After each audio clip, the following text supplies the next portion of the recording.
Hey, good morning, folks. I'm your host, BKP. Good morning from the office, North Georgia's only live online morning show. Right up there, 8:01 already. Sorry about the minute delay there. 67 degrees. It was a nice afternoon yesterday, Josh. I mean, it was a beautiful day yesterday after all that rain. Wasn't too hot. I don't think the humidity was too bad. I thought it was an enjoyable afternoon. Let's show them how they can get in touch with the show. At any time there's the phone number, and there is the our email address and all the social media ways to follow us. Now, we've got to pack a lot in here in about 20-some minutes, and we're going to run through some things very quickly because at 8:30 this morning, we will have 15 minutes with Congressman, 9th Congressional District here in Georgia, our Congressman.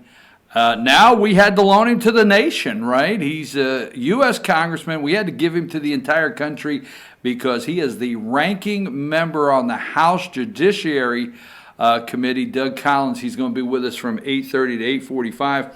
Wondering what questions he would like to ask Robert Mueller.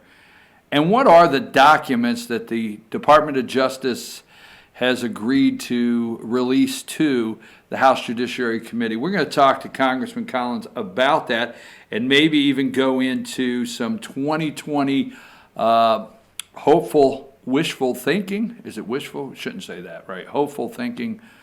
Being hopeful to regain the House in 2020 Republicans. There you go. So let's go through some things. We're going to do a rapid 20 minutes, Josh. It's going to be quick, bada bing, bada boom, right? And I'm going to have it here ready to go so that way we're in line with the congressman. Now,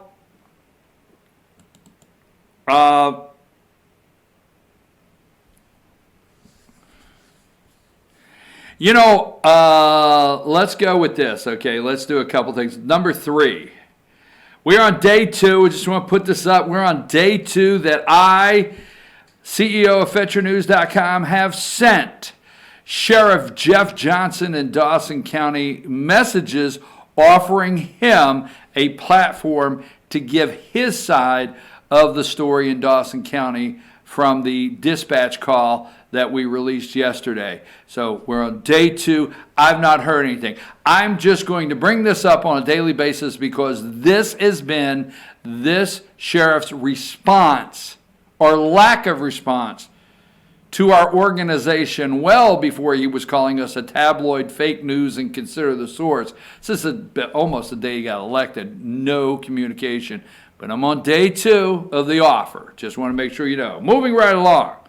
Okay, now, the watch party. Now, I want to go to, give me number 2, okay, rapid fire today.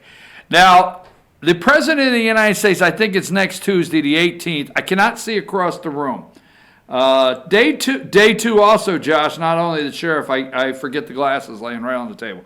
So a Trump rally watch party. Now, I'm putting this up because this is the one I will be attending, the president's team down in Canton. So if you want to look up their watch party for Trump, President Donald Trump kickoff campaign for 2020 rally, that's on June 18th, the president's team. You can go on Facebook, get all the details. That's where I will be going next Tuesday with all my friends down there for a watch party. Now, I just want to say this.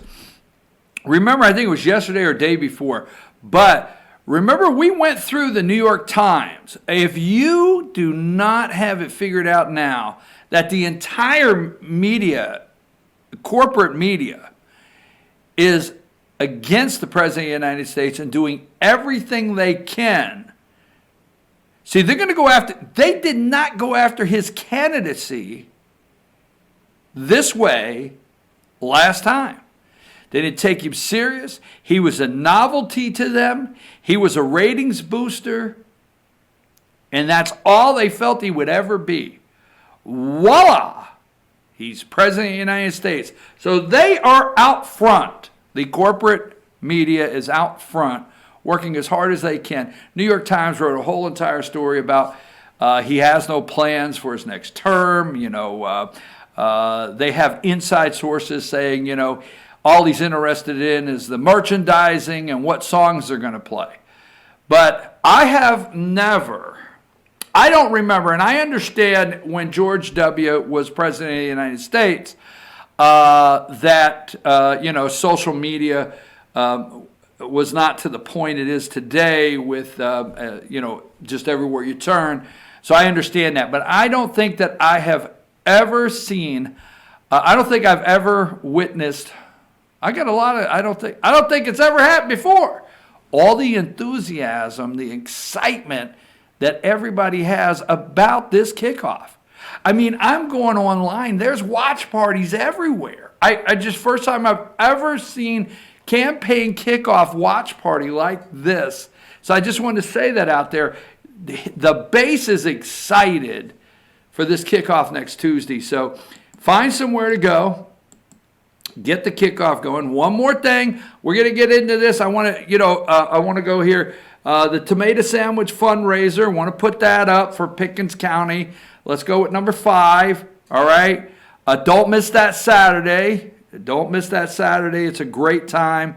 They're going to have several guests there. They're going to have the Trump bus, and they're going to have the mayo, tomato, and pepper there. And it's a great time. Go down, support the Pickens County Republican Party. This is an opinion show if you just tuned in, okay?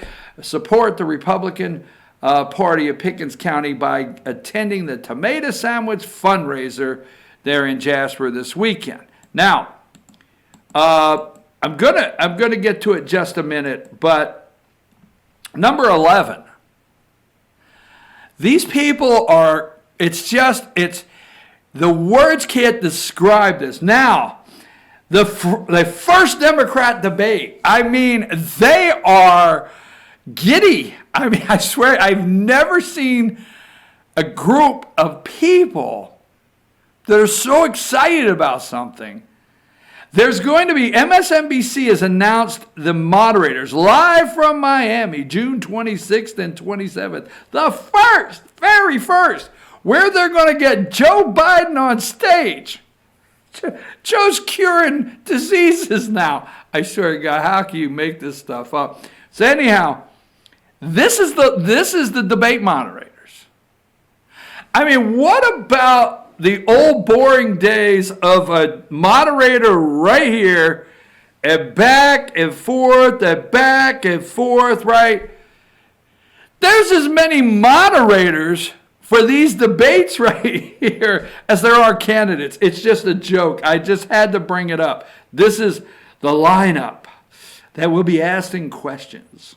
Lester Holt, I'd like to know from any of your candidates if you remember my interview with Donald Trump, that basically Mueller says is what kicked off his, hey, I think he's obstructed justice here. You remember my interview? I want everybody out there to know. Oh my God. Rachel Maddow, how many of you on the stage have realized my ratings have collapsed? And not a one of you are helped bring them back. Nobody on this stage is it's just going to watch and see what happens. Okay, we will, but that's the moderator group. Nancy, there was such a mess made. Rolling right along here. Okay, so MSNBC and CNN testify. They come and testify. Wait a minute, you got to do the voice, right? Here's the voice. Where is it at? Hold on. Now back to lessons from the Mueller Report. I mean, it's like books on tape. Now back with our narrator. Lessons from the Mueller Report. Music to sleep. Put you to sleep.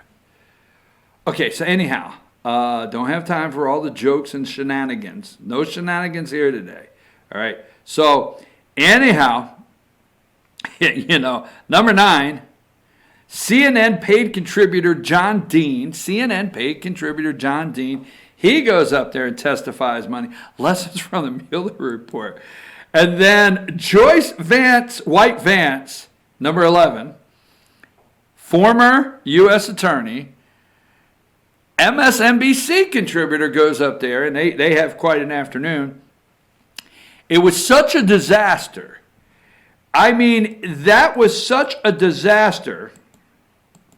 It was intended to educate Americans. Remember, they continue to say, Lewis and all of them, John Lewis and all of them, that they have to educate the American people concerning impeachment. They got to bring you along.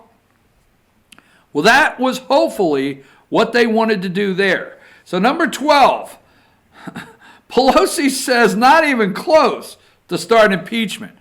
I mean, this disaster, we need answers to questions left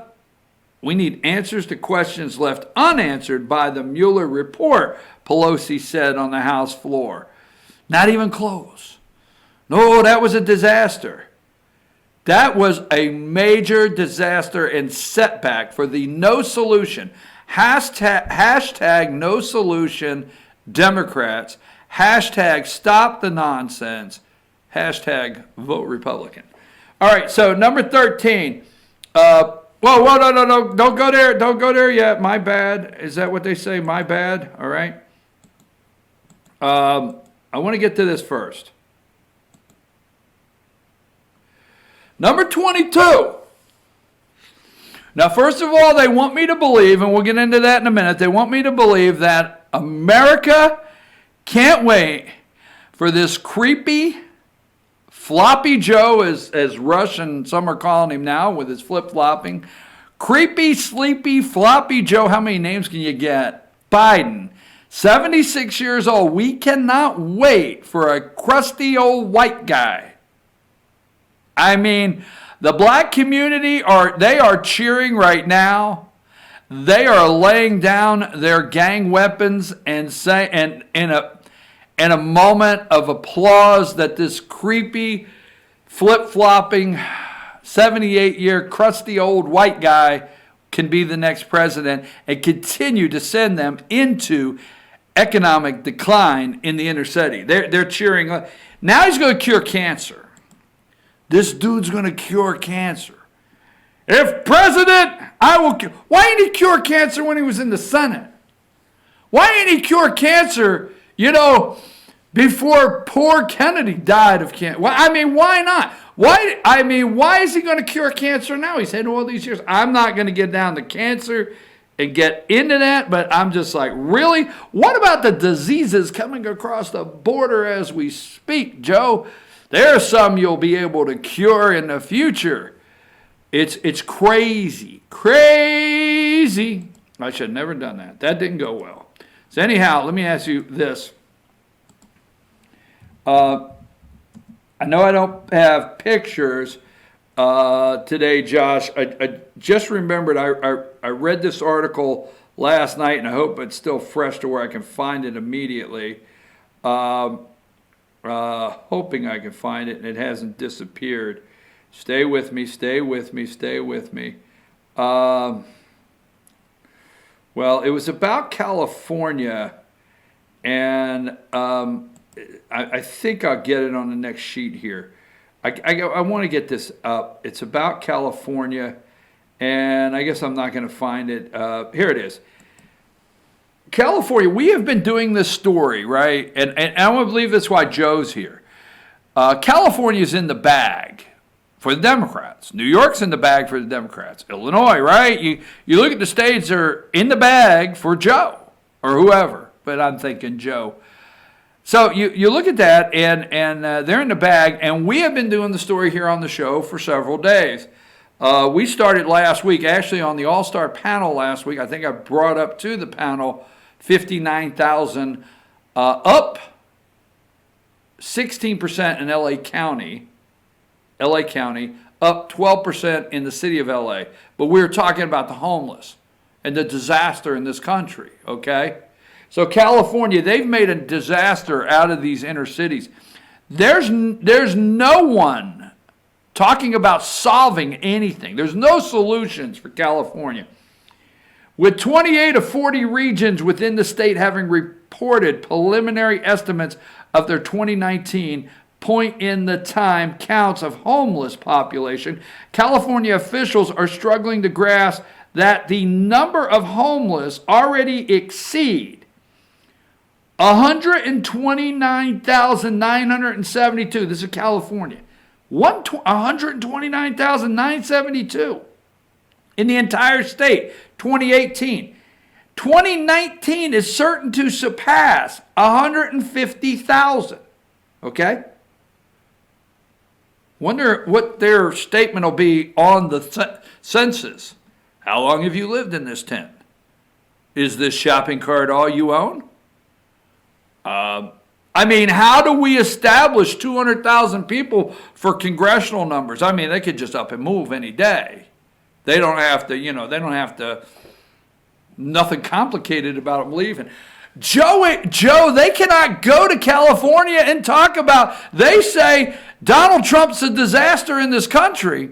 They cannot go to California or anywhere in these liberal states that they already own and talk about the actual crisis in the state and solutions. The states are now, and we have been saying this how many days now on here? The states are now equal, these blue states, to their voting blocks. They don't have to solve anything for the black community. They have that vote. They don't have to solve anything for California. They have that vote. They don't have to solve anything for the LGBTQF community. F is for Flamer. They have that vote. They don't have to solve anything for the state of New York. They have that vote. The disaster is in, and they can't go there and campaign. And I heard somebody say yesterday in California that they wish the president of the United States would come to California and start campaigning. And you know what? Go for it. But anyhow, I wanted to get that. All right, let's get past that.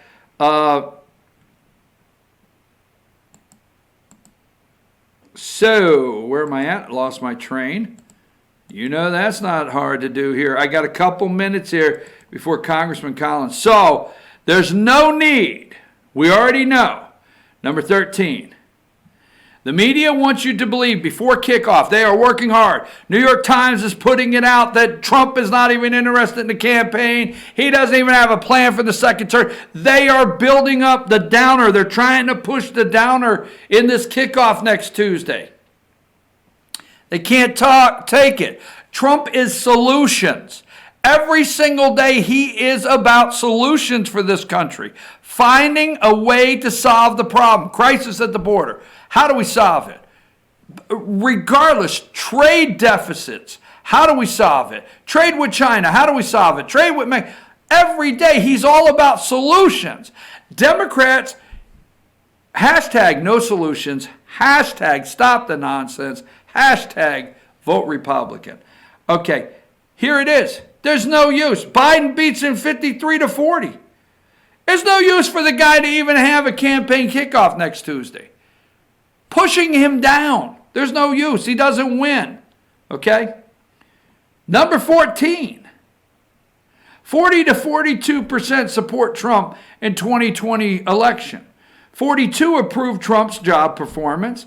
41 credit Trump for good economy. 41 approve Trump's Mexico policy.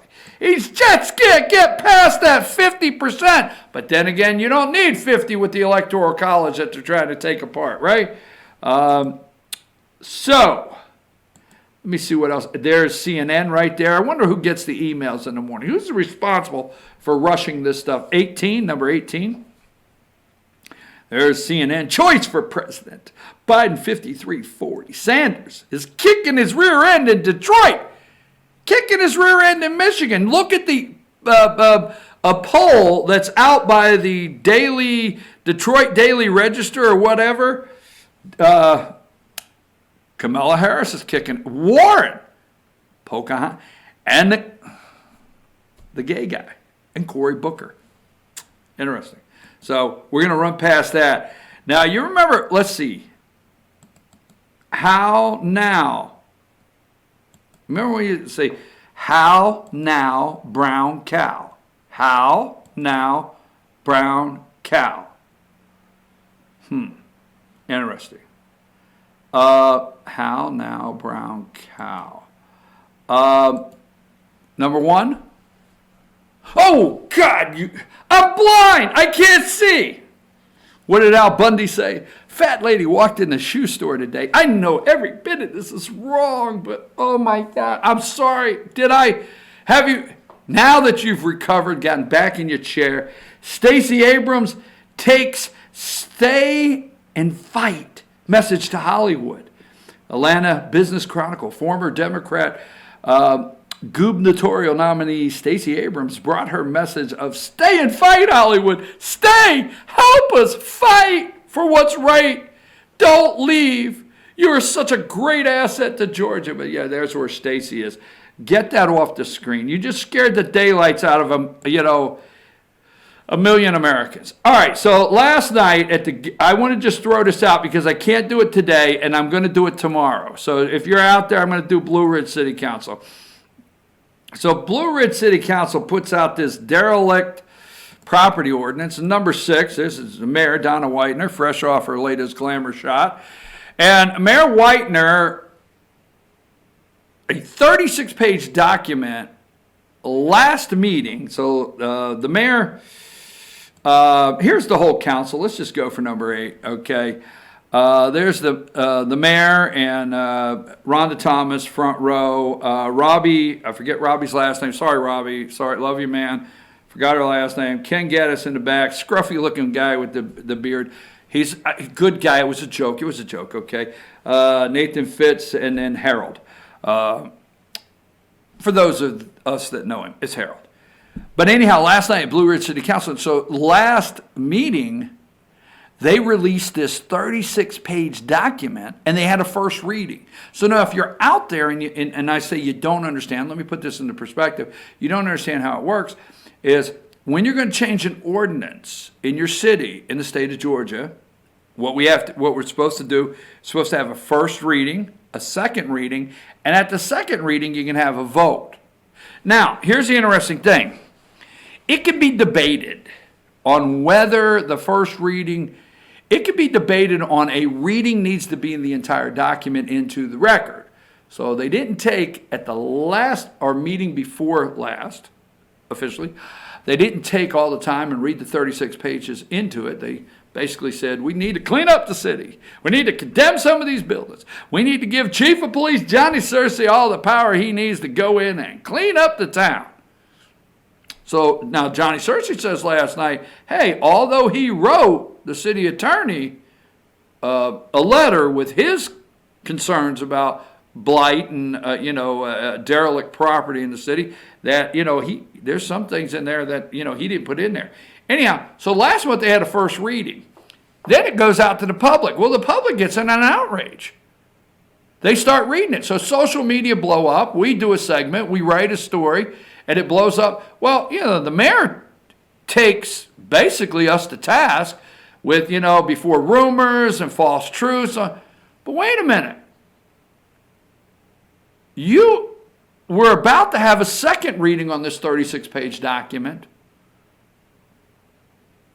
And you would have voted last night if it wasn't for social media and some outrage. So tomorrow, we're going to do some full, I'm going to try to get Ken Gaddis on the show. Going to try to get Michael Eaton. He made a public comment. If he'll come on, I'll invite the mayor. But we want to do tomorrow a very full, in detail discussion on this, because I think in your city, the derelict property ordinance, because that might be coming up in your city. So we want to break it down. Maybe there's some good. Maybe the mayor wants to talk about the good, but we're going to break that down tomorrow. It's important. We got to go to break. I got to get out. We're going to be right back sharp at 8:30, no matter where those commercials are, with Congressman Doug Collins as soon as we return. Thanks, Josh. Take us to break.